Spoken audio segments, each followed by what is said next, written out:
చెప్పరా బావా, మన ప్రణీత అమ్మ నాన్న తెలియకుండా పెళ్లి చేసుకోవాలనుకుంటుంది. తల్లిదండ్రులు తెలియకుండా అలా ఇలా పెళ్లి చేసుకుంటాననుకుంటుంది. నేను వస్తున్నా, వచ్చి మాట్లాడతా. ఒరేయ్, అక్కడేదో గుడి కనిపిస్తోంది, కాసేపు ప్రశాంతంగా కూర్చుందాం పదా. అరే భార్గవ్, ఎప్పుడూ చూడలేదు, ఎవర్రా వీళ్ళు? పార్కులు ఖాళీ లేవా? గుడి దగ్గరకు వచ్చి కూర్చున్నారు.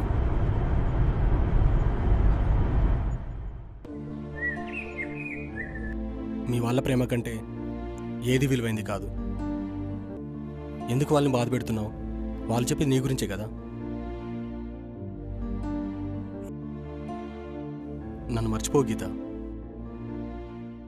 నువ్వు చెప్పినంత ఈజీ కాదు మర్చిపోవడం. చినుకై జారిన ముత్యం నువ్వే, గుండెకు తగిలిన. ఎప్పుడు చెప్తుంటావు కదా గీత, వాళ్ళు ఇచ్చిన ప్రేమ కంటే ఈ లోకంలో ఎవరు ఇవ్వలేరని. నేను చేస్తున్న జాబు, నా కళ్ళ మీద నేను నిలబడ్డాను అంటే వాళ్ళే కారణమని, వాళ్ళ రుణం ఎలా తీర్చుకోవాలని. ఇప్పుడు నీకు టైం వచ్చింది గీత.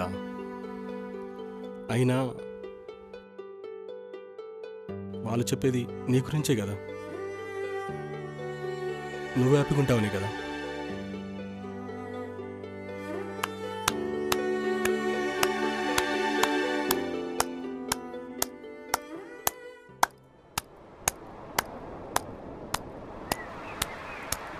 చాలా బాగా చెప్పావు బాబు. ఆ అబ్బాయి మాట వినమ్మా, అందరూ బాగుంటారు.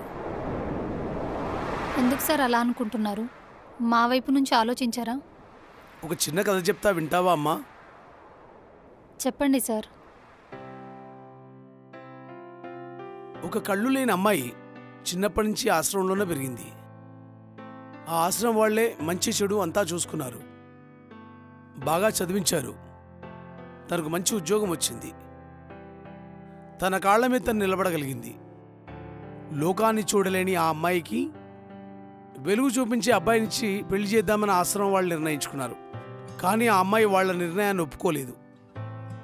ఎందుకంటే ఆ అమ్మాయి ఒక అబ్బాయిని ప్రేమించింది. ప్రేమించడం తప్పు కాదమ్మా, కానీ తనలాగే కళ్ళు లేని అబ్బాయిని ప్రేమించింది. ఇప్పుడు చెప్పమ్మా, ఎవరి నిర్ణయం సరైందో? అసలు ఆ అమ్మాయి ఆశ్రమంలో ఎందుకుంది? ఆ అమ్మాయికి తల్లిదండ్రులు లేరా సార్? నేను చెప్పనా సార్, అసలే ఆడపిల్ల, దానికి తోడు కళ్ళు కనిపించవు. ఆశ్రమంలో వదిలేసి బరువు దించేసుకున్నారు సార్. కన్న తల్లిదండ్రులకే నచ్చిన ఆ అమ్మాయి ఆ అబ్బాయికి ఎలా నచ్చుతుంది సార్? కానీ నచ్చింది. ఎందుకో తెలుసా సార్? ఆ అమ్మాయికి మంచి జాబ్ ఉంది, మంచి శాలరీ వస్తుంది. ఆ అబ్బాయి ఏమైనా చెయ్యొచ్చు, ఎందుకంటే ఆ అమ్మాయి చూడలేదు కాబట్టి. ఆ అమ్మాయికి లోకం చూపించేవాడు కావాలా, జీవితాంతం చేపట్టుకుని నడిపించేవాడు కావాలా? మీరే చెప్పండి సార్, ఆ అమ్మాయి ఏ నిర్ణయం తీసుకోవాలో. మీరు చెప్పింది కూడా కరెక్టే సార్. ఆ అమ్మాయి వాళ్ళ కోసం ఎంత చేసినా తక్కువే సార్. కానీ ఆ అమ్మాయి ప్రేమించిన అబ్బాయి గురించి ఆలోచించారా? తనే జీవితం అని బ్రతికే ఆ అబ్బాయి పరిస్థితి ఏంటి సార్? తను లేకుండా ఉండగలడా? అసలు బ్రతికుండగలడా?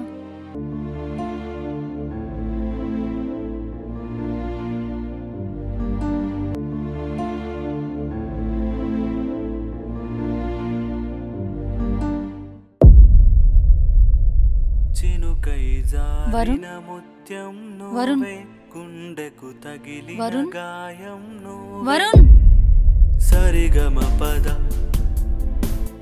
ప్రేమ అన్నది పద పద నాయదను తడి. ఆ అమ్మాయికి లోకం చూపించేవాడు కావాలా, జీవితాంతం చేపట్టుకుని నడిపించేవాడు కావాలా?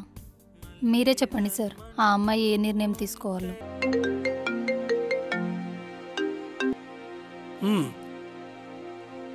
మనం అనుకుంటున్నది కూడా కరెక్ట్ కాదేమో.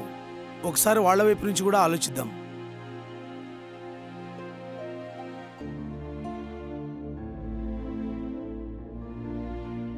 ప్రతి ఆడపిల్లకి తండ్రి తర్వాత తండ్రిలా చేయి పట్టుకొని నడిపించే అబ్బాయి కావాలి.